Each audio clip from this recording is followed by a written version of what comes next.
moving on to the next session. In today's complex world, strategic communications isn't just about shaping messages and building brand reputations. It's about impacting society and driving purpose-led initiatives. To delve deeper into this discussion, the next session is titled PR as a Force for Good. Chairing this conversation is Paul Mottram, an independent communications consultant and executive fellow of the World Economic Forum based in Hong Kong. Paul was formerly a region-wide leader at Text100, Allison Partners, and the Zeno Group. He has come in from Hong Kong today. The speakers on the panel also include Angela Scaffidi, founding partner and chair of SenateSHJ. Also on the panel is Manasi Narasimhan, head of communications and strategic partnerships at CEGIS. And joining them is also Nandini Chatterjee, a communications leader par excellence. She has led communications at PwC India for over 2 decades now, and currently she leads marketing and communications at Sri Cement. Also joining them is Pooja Jethwani, Senior Account Director for ESG and Social Impact Consulting at Adfactors PR. Over to you, guys. Good afternoon. Thank you to my panel for sitting in the right places. Very much appreciated. There was supposed to be a question mark in the title of this. Is PR, can PR be a force for good, and if so, how? And let me just start by trying to frame this topic, because it's potentially a huge topic. Our starting point, or my starting point at least, is that PR has a PR problem. So, we're used to people casually dismissing PR as spin, and us practitioners as spin doctors. But there's a plausible contention beneath that what we do at best is we just create noise, and at worst we are a force for bad. PR in many ways represents the worst of late-stage capitalism. We're promoting the interests of the plutocracy at the expense of social good. And we can tell ourselves as much as we like that regular people don't really understand what we do, but there's a pretty good case to be made that PR is a force for bad. Let me just give you some examples. The way that we can be incredibly unhelpful. Misinformation and deception. We distort facts, we omit critical details, we fabricate narratives to protect clients, brands, leading to public misinformation, erosion of trust. And I'm not just saying this, right? There are plenty of examples from plenty of places, whether it's the Volkswagen diesel emissions scandal, big tobacco for as long as big tobacco has existed, talking about light cigarettes and 8 out of 10 doctors smoking Camel. Big oil, their orchestrated denial of climate change, and more recently, their pivot to casting doubt about clean technology solutions. Then there's manipulation and propaganda. Think about Facebook's use of Cambridge Analytica and their services and their data. Coca-Cola's sponsorship of any amount of research suggesting that exercise is good enough and sugar is not so important as long as you have a healthy lifestyle. Saudi Arabia's use of PR in terms of promoting its own image that it wants of the world in spite of some of its very, very clear actions to the contrary. And then a lack of transparency, and this happens all the time, right? Think of Purdue Pharma and the opioid crisis. Think about Tokyo Electric Power after the time of Fukushima, sort of downplaying and not letting key information out. Think about Boeing with the 737 MAX crashes, right? These are not just isolated incidents, right? These are not just bad apples.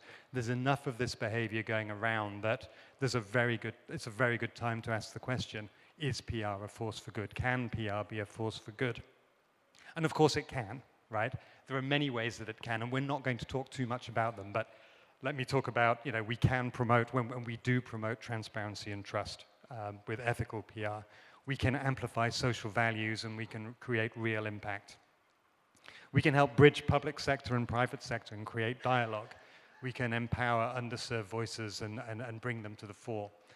We can improve media understanding, public understanding, media literacy of really complicated questions. And we can drive innovation and investment by bringing opportunities to light so that those can become investable and bring them to fruition. So these are lots of good things that we can do, in theory. But at either end of the scale, right, we can be very, very bad, and when PR is bad, it's very bad. When it's good, it can be very good. Most of the time, however, for most of us, we're somewhere in between, right? We're in the commercial world where notions of good or bad are maybe less prevalent than notions of profit and market share. Most of the time, we're helping brands sell stuff and build reputations and build competitive advantage. I think for many years, certainly since I've been doing this, it's become possible to convince ourselves that if we do comms in the right way, then that will speak for itself, and people will understand the value of comms. But just in the last couple of years, as companies have walked back everything from DEI to sustainability and environmental targets, the question deserves to be asked, can PR be a force for good? And if so, how? So that's what we're going to talk about. And I think particularly the how is where the rubber meets the road. And I thought I'd start by asking our panel to just make it a little bit personal. And each of you tell us a time where you've struggled with a situation where you thought, okay, if I do this, is this really a force for good or a force for bad? And before we do that, just a note, we all agreed we're going to be as frank as we can be. So if we talk about any companies specifically or companies that you recognize, if you happen to be Xing or tweeting or whatever, please respect the sort of the confidentiality or at least the trust that we want to have an open and transparent conversation. So maybe start with you, Angela, at the end. Give us an example of when you've really struggled. All right. So mine, and it feels like I've become the faith-based person in the room, but mine was I worked for the Catholic Church for 2 years. I worked for the Catholic Church on a public inquiry into child sexual abuse. And there were people in my team who were not sure about whether or not this was work that we should be doing. We decided to do the work because the Catholic Church's response to the inquiry was titled Facing the Truth, and the church decided that they were going to share information they'd never shared before about perpetrators. They were taking a victim-first approach, and it was a level of transparency that they'd never followed before. But there were times during that public inquiry when I was sitting in that room and families were presenting who'd had terrible things happen to them as a result of the behaviour of people in the church, that it was a really hard thing. Should we be doing this? And am I doing it the right way?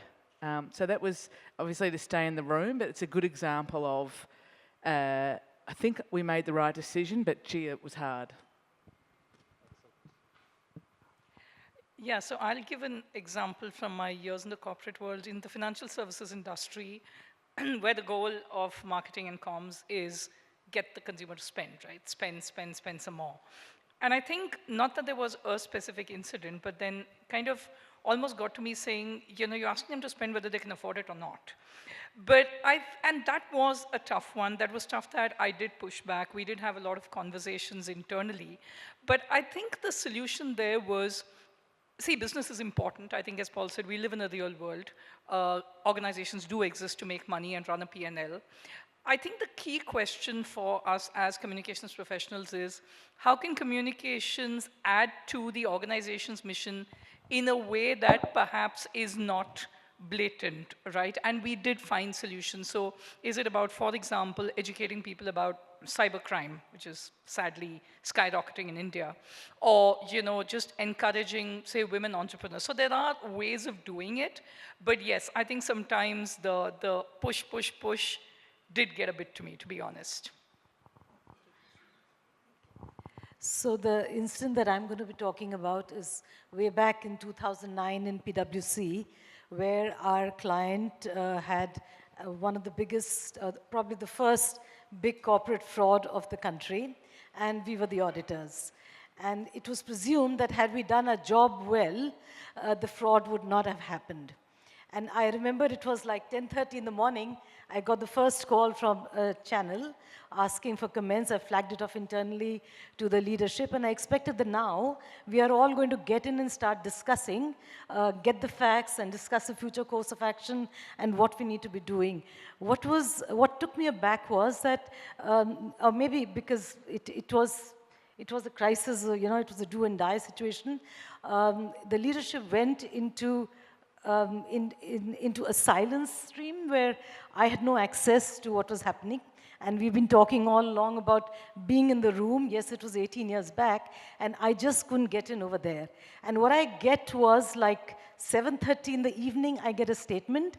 And this is where I had a constraint or a concern, because the statement was communicating a certain level of confidence in the audit that we had done, which we had no reason at that point in time, those hours, without really having gone into it to say that. So I remember still putting up to say, and which is what all of us would have done, to be transparent and accurate. And to say that, okay, we've got it, we're looking into it, and we're evaluating, and once we get it, we will come out with this. But to put a statement like this, the issue is that you're not being transparent and you're not being authentic. You spoke about that. The question that you said in terms of realities, was I able to push back? No, I couldn't, because time had run out. There was no way this was going to go back into the drawing board. It was already there, and I had to put it out. But what I did was that, because this statement created issues as we went along, and there were more that happened, I was able to, at the right time, reach out to the leadership and help them understand the importance of me to be as a part of the core discussion, and to be able to put out my perspective to see that they are going to be thinking long term. And the good part was that going forward, even if we had a situation which was like a mile away, the legal team and I, it would be flagged off to us and our inputs taken so that we could guide as to how this is to be addressed. Can I just be honest and say every day is hard? Especially when you're in a public relations firm, because you're not answerable for one but many clients. I have a portfolio of corporates, non-profits, think tanks. But I'll give you an example. Been working or had the privilege of servicing an e-commerce company. And so an everyday conversation is always to weigh between downplaying the impact of their business on environment and society, and dial up the noise on what they are, on their initiatives. And so every day is either a candid conversation or a very heated debate. So much so to say, just leave all this aside, just get us stories. My personal favorite, and this is a constant demand by all clients, with all due respect to corporates, is we've planted X number of trees, and how about you help us get some stories around it. We've planted the highest numbers of trees. We've planted trees in an area where nobody has planted yet, so it's a new brief for them to us, not really one for me. So a daily fight. But having said that, I'll say there have been some small wins. I've always gone back and sort of tried to be the voice of reason in the room to say there are certain reputation risks, and also the long-term value of honesty, that this might backfire someday. And recently learned some terms. I was speaking with you, Paul. 10 years ago, we used to talk about greenwashing. Then there was green hushing, companies went completely quiet, and now we have something called green blushing. People are quite shy, or should I say very careful of what they say. I think I'd rather have that than be completely silent or manipulate facts. Well, we'll come back to that in a moment. Manasi, I wanted to ask you, because you spent a lot of your career in the private sector, working for all kinds of companies, and now you're in the non-profit sector. And I guess I wanted to check with you, should I assume that it's much easier ethically now you're in a non-profit, or is it just a different set of ethical questions that you have to deal with? So I think, well, ethics it's hard either way. I think in any setup it's hard.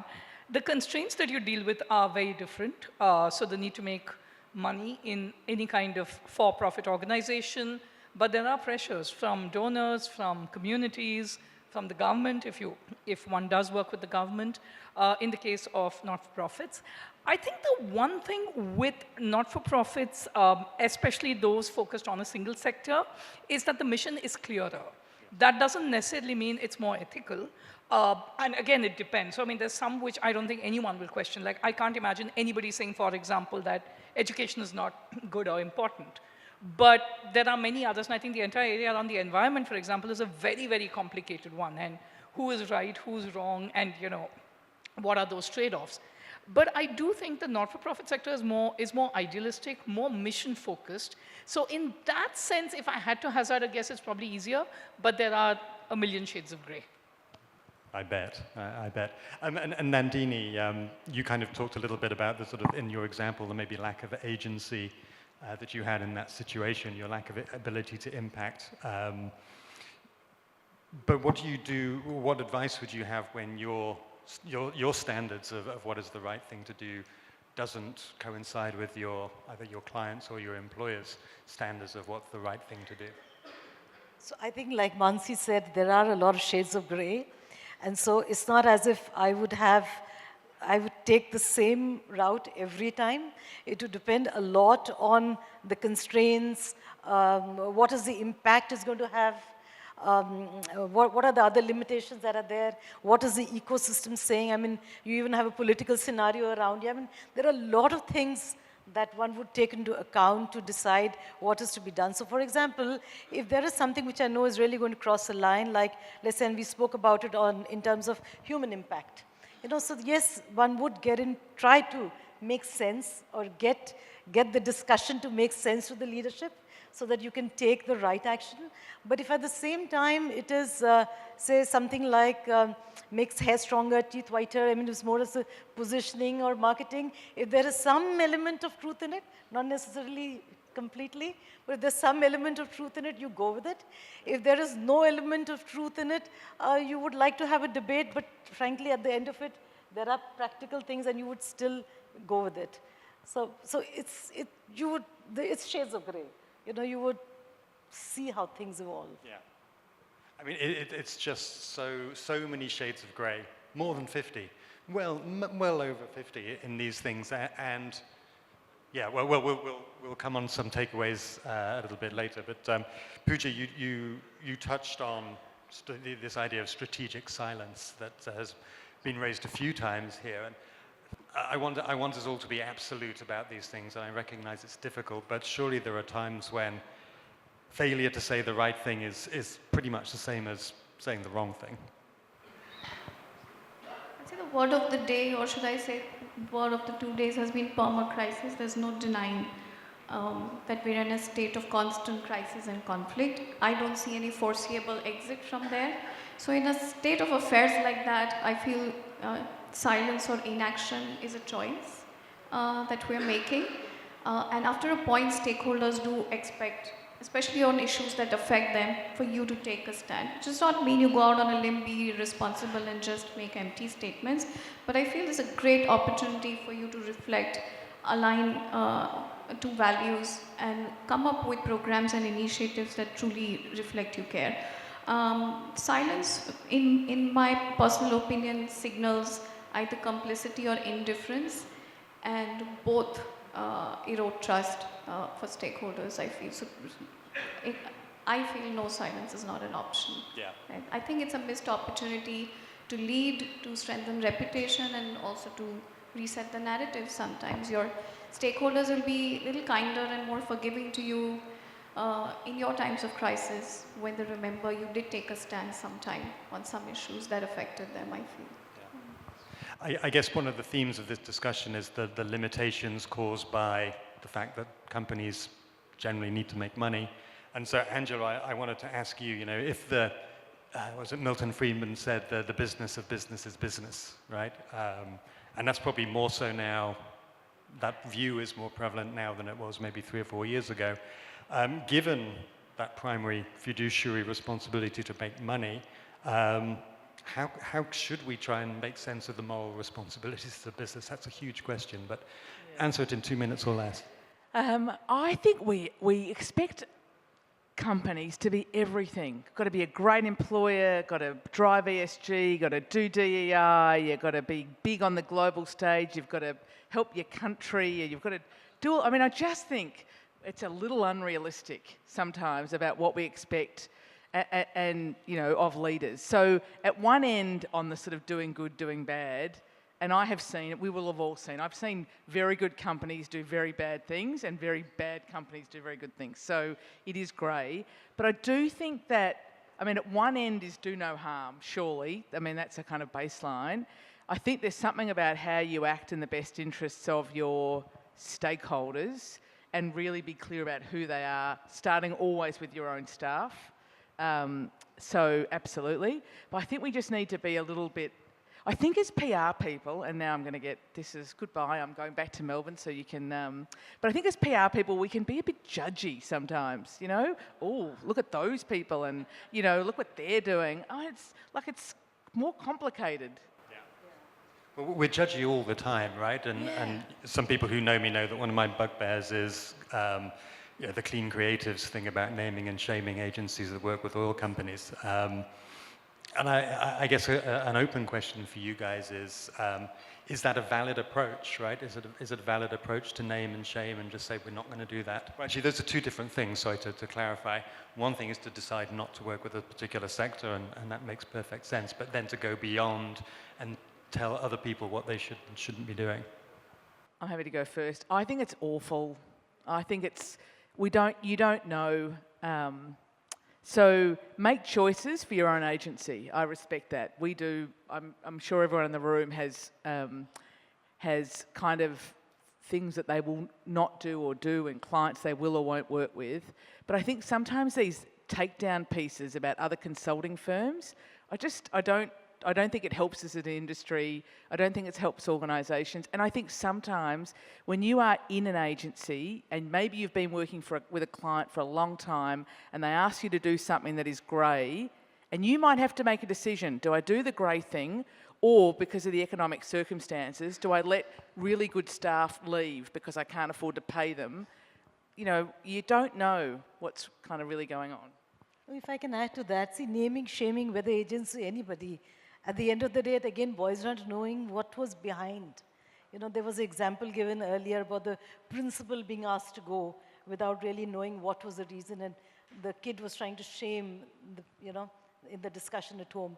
So even agencies, you really don't know what was the mandate, what was the ecosystem, what were the limitations, maybe they proposed something, but there was something else they were asked to do. At the end of it, they have to run business. And Madan said, I would like to have 18% happening. I mean, there could be a number of reasons why you're doing what you're doing. So you really don't know. And maybe tomorrow you'll be doing the same. I think we need to be more productive than calling each other out, and probably try to set industry standards, but you choose to do what you do that aligns typically most to your ethics and values, and what does integrity mean to you. So as Nandini mentioned, I think our values as Adfactors have always been done to work with tobacco, with alcohol, etc., and that works for us, and that's a choice that we made. They align with our values.